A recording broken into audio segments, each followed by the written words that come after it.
साल 2011 में भारत का पहला ऐसा स्टार्टअप था जो कि यूनिकॉर्न बना था। उसके बाद से अगले 4 साल तक पूरे भारत के अंदर सिर्फ 8 से 9 ही ऐसे स्टार्टअप थे जो कि यूनिकॉर्न क्लब में शामिल हो पाए थे। फिर साल 2016 में कुछ ऐसा होता है जो कि पूरी इंडियन स्टार्टअप इकोसिस्टम को एक नए सपने और ऊंची उड़ान की उम्मीद देता है। हर तरफ से लोग स्टार्टअप स्टार्टअप की ही बात करते हैं, और करे भी क्यों ना। ये उस समय की बात है जब अर्थव्यवस्था हमारा पूरा डूबने चला था, कोविड के टाइम। और उस समय सिर्फ ये इंडियन स्टार्टअप ही थे जो कि उसको संभालने की काबिलियत रख रहे थे। पर सोच के देखो कि क्या ये इंडियन स्टार्टअप्स कुछ रियल में वैल्यू भी ऐड कर रहे हैं या फिर सिर्फ वैल्यूएशन का ही गेम खेल रहे हैं। क्योंकि अभी रिसेंटली इंडियन स्टार्टअप इकोसिस्टम के अंदर हमारे भारत ने 100वां यूनिकॉर्न अपना बना लिया है, और अब तक इन सारे स्टार्टअप्स ने लगभग $90 बिलियन का फंडिंग रेज कर लिया है, और कंबाइंड जो सबका वैल्यूएशन निकल के आता है वो है $333 बिलियन। पर सबसे हैरानी वाली बात यहाँ पे ये है कि अब तक इन 100 यूनिकॉर्न स्टार्टअप में से सिर्फ 23 ही ऐसे स्टार्टअप्स हैं जो कि प्रॉफिटेबल हो पाए हैं, और बाकी के बचे 75% से भी ज्यादा स्टार्टअप्स अभी भी लॉस में ऑपरेट कर रहे हैं और इन्वेस्टर्स के कैश बर्न कर रहे हैं। लेकिन हाफ ऑफ द 2021 के पहले ये फिर भी ठीक था, क्योंकि सारे इन्वेस्टर्स फ्यूचर पे बेट कर रहे थे कि फ्यूचर में हमें इन स्टार्टअप से अच्छा रिटर्न मिल जाएगा। लेकिन फिर आता है उन लॉस मेकिंग कंपनीज का एक ओवर क्रैश्ड आईपीओ, जिसका ना ही सिर्फ मार्केट के अंदर बहुत बड़ा एक हाइप क्रिएट हो जाता है, बल्कि उनका प्राइस भी काफी ज्यादा अनप्रिडिक्टेबल होता है, जिसके कारण इन सारी लॉस मेकिंग कंपनीज का आईपीओ बुरी तरीके से क्रैश करता है और सभी को मार्केट से बुरी मार पड़ती है। और इसका एक बहुत बड़ा मेजर असर देखने को मिल रहा है इंडिया के ग्रोइंग स्टार्टअप इकोसिस्टम के अंदर। सिर्फ लास्ट 2 से 3 महीने में स्टार्टअप्स के हालत इतने बुरे हो चुके हैं कि वो फाइनेंशियल क्राइसिस से गुजरने लग गए हैं। कई स्टार्टअप तो बंद हो चुके हैं, और कई जो ऑपरेट हो रहे हैं वो अपना मार्केट बचाने के लिए वैल्यूएशन कम कर रहे हैं। उसके बावजूद भी खोज रहे हैं भैया कि मुझे इन्वेस्टर दे दो, फंडिंग दे दो। उसके बावजूद उनको फंडिंग मिल ही नहीं रही है, और इसी फाइनेंशियल क्राइसिस से गुजरने के कारण कई स्टार्टअप बंद हो चुके हैं और कई अपने एम्प्लॉयज को ही फायर कर दे रहे हैं। पर अब सवाल निकल के आता है कि क्या सिर्फ 2-4 स्टार्टअप के आईपीओ क्रैश के कारण ही पूरा इंडियन स्टार्टअप इकोसिस्टम के अंदर फंडिंग का क्राइसिस आ चुका है? अगर हाँ, तो इंडिया तो छोड़ो, क्योंकि ये डेवलपिंग नेशन है। यहाँ तक कि जो डेवलप्ड नेशन के बड़े बड़े जायंट्स हैं लाइक फेसबुक, नेटफ्लिक्स, स्नैपचैट, ये सब भी भैया एक दिन के अंदर एक 20 से 40% तक क्रैश कर जा रहे हैं। कारण क्या है इसके पीछे? क्यों ये ग्लोबल बड़े बड़े टेक जायंट्स, इवन इंडिया की भी जो टेक कंपनीज है वो फाइनेंशियल क्राइसिस से गुजर रही है, इनके शेयर प्राइस बुरी तरीके से क्रैश कर रहे हैं। और तो और इंडिया के स्टार्टअप्स अब तक 8000 इंप्लॉयज को लेड ऑफ भी कर चुके हैं, और बोला जा रहा है कि ये इंप्लॉयज पे लेड ऑफ की संख्या और भी आने वाले टाइम में बढ़ सकती है। तो चलिए इस सारे सिनेरियो को समझते हैं पॉइंट बाय पॉइंट। आपको पता है इंडियन स्टार्टअप्स को बूस्ट मिलना कब से शुरू हुआ? साल 2016 से, और सिर्फ ये 2 ही फैक्टर थे। सबसे पहला, startup India scheme, the initiative by our honourable prime minister Shri Narendra Modi. और दूसरा फैक्टर था जियो रिवोल्यूशन, जिसके बाद से आज तक भारत के अंदर 850 मिलियन से ज्यादा इंटरनेट यूजर्स हो चुके हैं। पर इस सारे 2 फैक्टर्स का जो रिजल्ट है वो मिलना शुरू हुआ साल 2018 में, जब 2018 के अंदर अकेले भारत में 10 स्टार्टअप्स यूनिकॉर्न बने थे। इवन 2020 में जब ग्लोबली पैंडेमिक चल रहा था उस समय भी 11 स्टार्टअप्स ऐसे थे जो कि यूनिकॉर्न क्लब में शामिल हुए थे। लेकिन इसका सबसे बड़ा हाइप देखने को मिला था साल 2021 में, जब 2021 में अकेले भारत के अंदर 43 स्टार्टअप्स यूनिकॉर्न क्लब में शामिल हो चुके थे। और फिर आता है 2022, जब शुरुआती के 1.5 महीने में ही 8 स्टार्टअप्स यूनिकॉर्न बन के खड़े हुए थे। लिटरली आप समझ सकते हो कि हर 5 से 6 महीने में एक स्टार्टअप यूनिकॉर्न बन के खड़ा हो रहा था। माहौल ऐसा बन गया था कि लोग स्टार्टअप शुरू करने की बात तो छोड़ो, मतलब स्टार्टअप का नाम ज्यादा नहीं सुन रहे हैं, लेकिन यूनिकॉर्न का नाम ज्यादा सुन रहे हैं। पर एक बात कहूं, आज ये हमारे इंडियन स्टार्टअप इकोसिस्टम के अंदर जो इतनी तेजी से ग्रोथ चल रही है वो सिर्फ एक हाइक नहीं है, वो एक बहुत बड़ा हाइप है। क्योंकि यहाँ स्टार्टअप्स जो हैं वो रियल में कोई वैल्यू क्रिएट कर ही नहीं रहे हैं, वो सिर्फ वैल्यूएशन का ही बिजनेस कर रहे हैं। समझाता हूँ कैसे। यहाँ पे जो मैं बात बोलने वाला हूँ वो बड़ी ध्यान से सुनना, क्योंकि वो बहुत ही अंदर वाली बात है और बहुत ही कड़वी लगेगी सुनने में। सिर्फ 2 ही कारण है इसके। पहला फोमो, और दूसरा माफियाज ऑफ फोमो। बोले तो जो फोमो को क्रिएट करते हैं, FOMO, fear of missing out. FOMO हो गया है आजकल के स्टार्टअप के फाउंडर्स को, क्योंकि वो मेन कोर के बिजनेस पे ध्यान नहीं दे करके अलग अलग बिजनेसेस में घुसते जा रहे हैं, अपने आप को अननेसेसरी डाइवर्सिफाइड कर रहे हैं सिर्फ। और ये सिर्फ मैं नहीं बोल रहा हूँ, इवन एक बहुत ही बड़ी इन्वेस्टमेंट फर्म, बोले तो वी फाउंडर सर्कल के जो को फाउंडर है जिनका नाम है गौरव वीके सिंघवी, उन्होंने कहा है कि जो स्टार्टअप्स, कुछ स्टार्टअप्स आजकल के ऐसे हो चुके हैं जो कि अपने बॉटम लाइन पे ध्यान दे ही नहीं रहे हैं। बोले तो फाइनेंसेस को मैनेज करना, नंबर्स को मैनेज करना, वो उस पर ध्यान नहीं दे रहे हैं, सिर्फ ओवर डाइवर्सिफिकेशन कर रहे हैं। और चूंकि अब ये स्टार्टअप्स सिर्फ ओवर डाइवर्सिफिकेशन के ऊपर फोकस कर रहे हैं बिना अपना एक वेंचर को सक्सेसफुल बनाए हुए, तो जनाब इसके लिए तो पैसा अनाप शनाप ही चाहिए। और तब पिक्चर में आते हैं इन्वेस्टर्स, जो कि अभी इंडियन स्टार्टअप इकोसिस्टम के अंदर भर भर के पैसा उजल रहे हैं। पता है ये पैसा आ कहां से रहा है? फॉरेन डेवलप्ड नेशन से।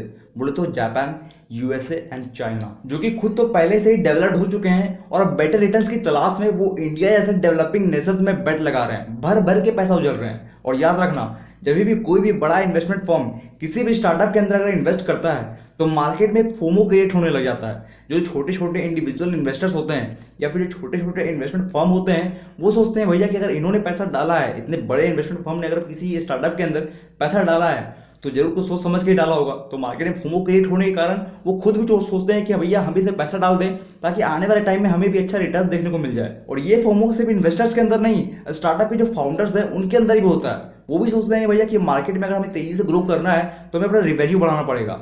रिवेन्यू बढ़ाएंगे तभी स्टार्टअप के जो इन्वेस्टर्स हैं उनको दिखेगा, और तभी दिखेगा तभी वो अगले राउंड की फंडिंग उठा पाएंगे। और इसीलिए वो क्या करते हैं कि अपने बिजनेस को ओवर डाइवर्सिफाई कर लेते हैं, ये सोच करके कि भैया चलो ये कैटेगरी में अगर काम नहीं बन पा रहा है तो हम बिजनेस को डाइवर्सिफाई करके दूसरे कैटेगरी में जाते हैं।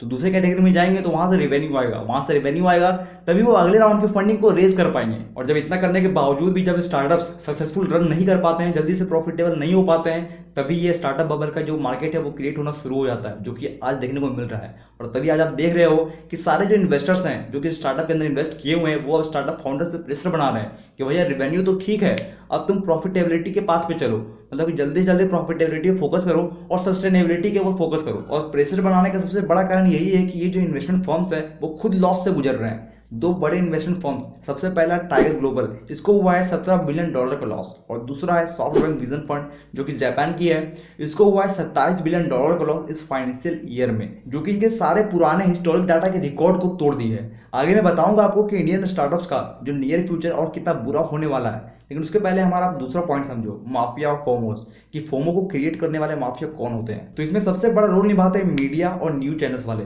आपको क्या लगता है मार्केट के अंदर जब कोई भी नई कंपनीज का आईपीओ आता है तो आप इतना डेस्परेट क्यों हो जाते हो? आपको हर जगह क्यों दिखने लग जाता है कि भैया इस आईपीओ में अगर मैंने इन्वेस्ट नहीं किया तो मैं कुछ बहुत बड़ा मिस कर जाऊंगा? क्योंकि वो न्यूज आप अपने इंटरेस्ट से नहीं देख रहे हो, आपको वो दिखाने के लिए बैकएंड में बहुत सारे पैसे खर्च हो रहे हैं एडवर्टाइजमेंट के ऊपर। और ये पैसे कौन खर्च कर रहा है? वो पैसे खर्च किए जा रहे हैं वो इन्वेस्टमेंट बैंकर्स के द्वारा जो उस आईपीओ को पूरा मैनेज करते हैं, या फिर वो माफियाज ऑफ इन्वेस्टर्स के द्वारा। पर यहाँ सोचने वाली बात ये है कि चलो भैया ये इंडियन स्टार्टअप्स है, ग्रोइंग फेज में है, तो हो सकता है थोड़ा उबड़ खाबड़ हो रहा है, लेकिन फिर यूएस के जो बड़े बड़े टेक जायंट्स हैं, फेसबुक, नेटफ्लिक्स या फिर स्नैपचैट, ये इतनी बुरी तरीके से क्रैश कैसे कर रहे हैं, वो भी एक ही दिन के अंदर? तो देखो, ये मार्केट सबका नहीं है बॉस, ये मार्केट सिर्फ इन्वेस्टर्स का है। अगर इन्वेस्टर को दिखा कि भैया आपकी कंपनी का फ्यूचर डार्क है तो वो भाग जाएंगे उजाले की तरफ, मतलब कि उस कंपनी के अंदर इन्वेस्टमेंट हटा लेंगे।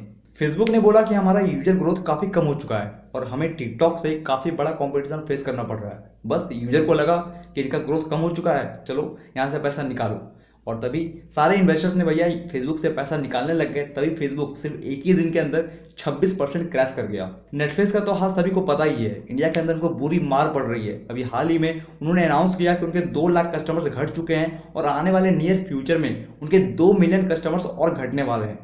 तो यहाँ भी इन्वेस्टर्स को लगा कि यहाँ पैसा डालने से अच्छा है ही नहीं, और वहां से उन्होंने पैसा निकालना शुरू कर दिया, जिसके बाद से नेटफ्लिक्स सिर्फ एक ही दिन में 35% क्रैश कर गया। और स्नैपचैट का भी कुछ ऐसा ही हाल है, उन्होंने भी प्रिडिक्ट किया कि भैया हमारा रेवेन्यू और प्रॉफिट काफी ज्यादा घटने वाला है, क्योंकि इनका जो एडवर्टाइजमेंट बिजनेस है वो काफी पुअर परफॉर्म कर रहा है। और इसीलिए स्नैपचैट भी एक ही दिन के अंदर 45% क्रैश कर गया, जो कि इनके हिस्टोरिक डाटा का सबसे बड़ा क्रैश है। पर ये जो ग्लोबली टेक जायंट्स हैं वो इतनी जो क्रैश कर रहे हैं, उसके 2 सबसे बड़े बड़े कारण और हैं। सबसे पहला कोविड और उसका बड़ा वाला भाई ओमिक्रॉन, और दूसरा जो भी करंट में चल रहा था रसिया यूक्रेन का वॉर, शायद अभी भी चल रहा है। और इन दोनों के कारण इन्फ्लेशन काफी ज्यादा ऊपर पहुंच चुका है, मतलब कि लगातार बढ़ते जा रहा है, जिसके कारण से यूएस का जो फेड रिजर्व है वो अपने इंटरेस्ट रेट को काफी ज्यादा बढ़ाते जा रहे हैं ताकि इन्फ्लेशन को घटाया जा सके। और जब भी फेड रिजर्व अपने इंटरेस्ट रेट को बढ़ाते हैं तो कोई भी इन्वेस्टर भैया रिस्की एसेट्स में पैसा डालता ही नहीं है। इसको आप एक एग्जाम्पल से समझ लो कि अगर मैं आपको 8% का गारंटेड रिटर्न दूं डेट फंड के अंदर और 10% दे दूं भैया इक्विटी के अंदर, तो मैक्सिमम पॉसिबिलिटी है कि आप जाओगे डेट फंड के अंदर, क्योंकि आपको 8% का वहां एकदम फिक्स रिटर्न मिलने वाला है। और इक्विटी के अंदर आपको भले ही 10% मिले लेकिन वो फिक्स भी नहीं है। तो क्यों आप 2% के लिए, अगर आपके पास ज्यादा पैसा है, 2% के लिए कोई भी इन्वेस्टर इधर उधर नहीं होना चाहेगा, क्योंकि उसको 8% इतना अच्छा रिटर्न मिल रहा है जो कि वो आसानी से इन्फ्लेशन को बीट कर सकता है। और आज यही हाल हर तरफ हो रहा है, फिर चाहे वो यूएसए का मार्केट हो या फिर इंडिया का मार्केट हो। अभी आपने देखा होगा कि 2022 के शुरुआती 5 महीने में ही इंडियन स्टार्टअप्स के द्वारा लगभग 8,000 से ज्यादा एम्प्लॉयज को फायर किया जा चुका है। और एक्सपर्ट्स का मानना है कि ये जो 8,000 की संख्या है वो आने वाले टाइम में 60,000 तक बढ़ सकती है। और उसमें पता है सबसे बड़े शिकार कौन से एम्प्लॉयज होंगे? इसमें होंगे सबसे ज्यादा शिकार वो होंगे एडटेक कंपनी के एम्प्लॉयज। बताता हूँ कैसे। क्योंकि 8,000 जो एम्प्लॉयज फायर किए जा चुके हैं उसमें से 4,000 सिर्फ एडटेक कंपनीज के अंदर ही काम करते थे।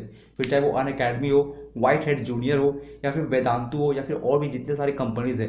एक स्टार्टअप लीडो लर्निंग तो वो तो फेल ही हो चुकी है, बंद हो चुकी है। और इसलिए जहां तक मैं देखता हूँ इंडिया के स्टार्टअप इकोसिस्टम को यहाँ पे दो ही बबल बन रहे हैं। सबसे पहला है एडटेक का बबल जो कि हमको लगता है कि अब फूटने वाला है, और दूसरा है फिनटेक का बबल। अगर आपको इसके ऊपर भी डिटेल वीडियो चाहिए तो नीचे कमेंट में कर सकते हो। लेकिन मुझे तो जहां तक लगता है कि आने वाले टाइम में ये रिकवर जरूर करेंगे। क्योंकि भैया देखो, बिजनेस कैसा भी हो, स्टार्टअप कैसा भी हो, अप डाउन तो आते ही है मार्केट के अंदर। यहाँ तक कि आप एक देखते हो कि इक्विटी मार्केट भी है, वो भी अपने आपको करेक्शन मोड पे लाती है, उसके बाद धीरे धीरे स्टैग्नेंट ग्रोथ पे चलती है। और उसी तरह ये इंडिया का स्टार्टअप इकोसिस्टम भी चल रहा है। तो दोस्तों वीडियो अगर थोड़ा सा भी इन्फॉर्मेटिव लगा है तो उसको जरूर से लाइक कर लेना, ताकि यूट्यूब बाबा और भी नए नए एंटरप्रेन्योर तक हमारे वीडियो को प्रमोट करे और सभी जान सके स्टार्टअप इकोसिस्टम की कड़वी सच्चाई के बारे में। और सब्सक्राइब जरूर से कर लेना ताकि ऐसे इन्फॉर्मेटिव और फाड़ वीडियो की नोटिफिकेशन आप तक सबसे पहले पहुंच सके। मिलते हैं दोस्तों इसी तरह के नेक्स्ट इंसाइटफुल पावरफुल वीडियो के साथ। तब तक के लिए आप सभी खुश रहिए, संतुष्ट रहिए, तंदुरुस्त रहिए। गुड बाय, जय हिंद।